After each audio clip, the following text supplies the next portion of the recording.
Hello, my name is Eldon Wellington, and our story begins with me and my best friend Nick outside his car after having just dropped off our mutual friend Ben Pinot.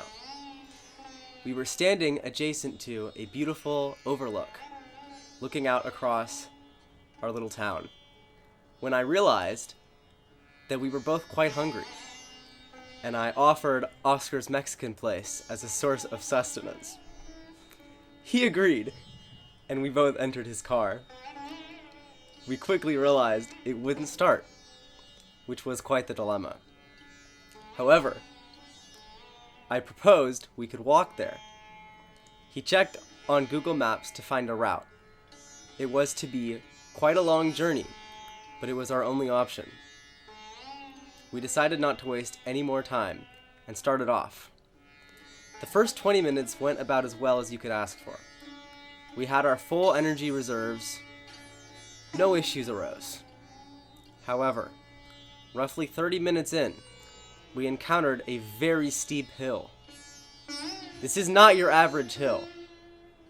If I were to estimate the degrees, the angle at which it went down, I would say it was near 180. I don't know how any car could drive down that hill. Our calves were burning.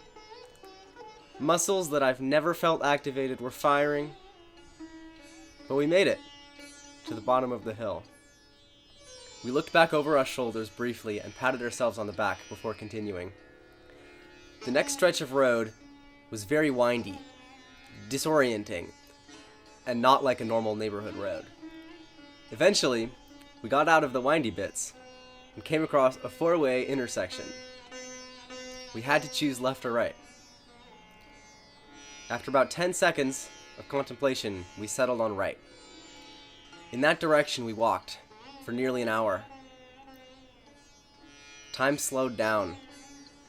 Seconds distorted and blended into each other like watercolor. I don't even want to think about it. Eventually, we came across another four-way intersection and had to cross the street using the crosswalk. I believe it took about 2 minutes for the light to change. But we kept going.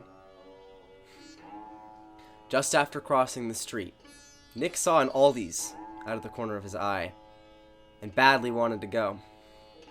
But I put my foot down and I said, "We're not stopping until we make it."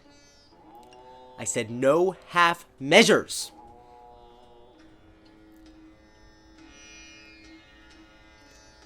We kept going. We kept going and we kept going and we kept going.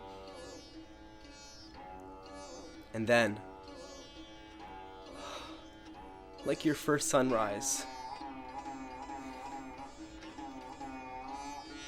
the glowing force of Oscar's yellow sign gripped my spirit and dragged it back into the land of flesh and bone.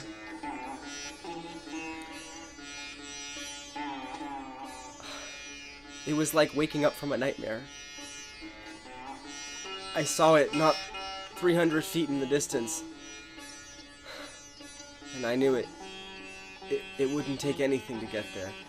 It would be as easy as just taking any other steps. And we ran with broken legs all the way there. At last, we walk up the steps to Oscar's Mexican place. We wait in a grueling line for what feels like an eternity. And I place my order of one adobo de taco. At least I believe that's what they're called. We sit down, finally relief for our aching muscles and joints. In an instant, our server brings out a magnificent plate of food. I take the first bite, and then another, both in the same moment, and then another, and then the rest of the taco is in my stomach, and no time has passed. I don't chew, I don't swallow, I don't think. the taco becomes part of me.